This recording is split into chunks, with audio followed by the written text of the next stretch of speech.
और होने वाले सरकार को शुभकामना हमारी तरफ से। उम्मीद है कि शांति वापिस आएगी बांग्लादेश में और भारत के साथ जो संबंध है वो सुधरेगा।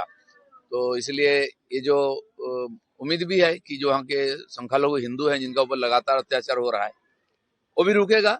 वो भी उस देश के नागरिक है, उनका भी योगदान रहा है बांग्लादेश को आगे बढ़ाने में।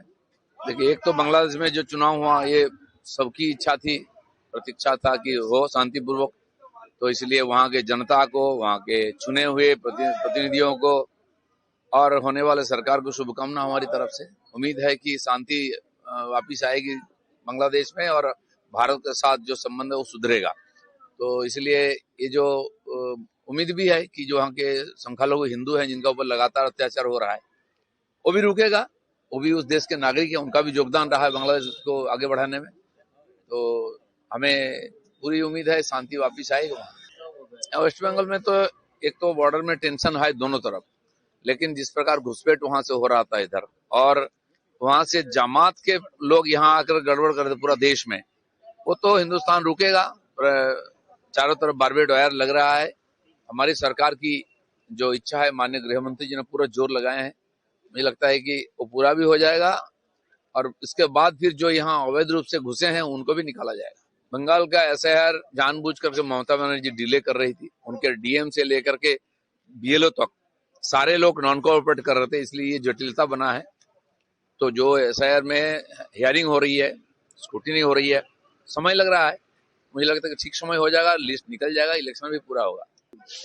पहले से हम लोग बोल रहे थे कि ममता बनर्जी के आदेश के कारण यहाँ के कर्मचारी नॉन कोऑपरेट करके इसको डिले कर रहे हैं, बल्कि इसको क्रिटिकल भी बनाया यहाँ के कर्मचारियों ने, इसलिए समय ज्यादा लगा है। जबकि यहाँ की जनता ने बिफोर टाइम फॉर्म फिलअप कर दिया था, लेकिन यहाँ की सरकार नहीं चाहती है, इसलिए डिले हुआ है। लेकिन समय पर ठीक ठाक सब हो जाएगा। और ये बात अभी चुनाव कमीशन को पता चला है कि यहाँ के डीएम से लेकर सारे कर्मचारी इस तरह गड़बड़ कर रहे हैं। देखिए, कोई भी क्राइम हो, कुछ भी हो, उसका तो कानूनी व्यवस्था होना चाहिए। वहाँ की सरकार की जिम्मेदारी तो सुरक्षा देने की, लेकिन पीछे क्या कारण नहीं मालूम है। बांग्ला भाषी बोल करके जो चिल्ला रहे हैं यहाँ, बंगाल में रोज ऐसे खून होते हैं लोगों को। बंगाल में मर जाए तो बंगाली नहीं है क्या? और वहां पहुंच गया जाएगा अभिषेक। यहाँ बीरभूम में जो 10 लोगों की खून हुई थी, गए थे हुआ? जो नरसंहार हुआ मुर्शिदाबाद में, यहाँ कभी गए? वहां केवल पॉलिटिक्स हो रही है। अपना बंगाल का लॉ एंड ऑर्डर ठीक करो, बाकी पूरा देश में देखने के लिए लोग हैं। अब नहीं मानेगा तो पश्चिम बंगाल सरकार, वंदे मातरम नहीं गाएगा तो क्या माना जाएगा? देश के खिलाफ है ये लोग, और खिलाफ देश के खिलाफ देश के एक सरकार रहेगा। यहाँ की जनता सोचेंगे जहाँ वंदे मातरम रचना हुई है वहां अगर वंदे मातरम का विरोध होता है तो यहाँ की जनता को सोचना चाहिए कि जनता भी देश विरोधी है क्या, और आगे चुनाव में उसको सफाई होनी चाहिए।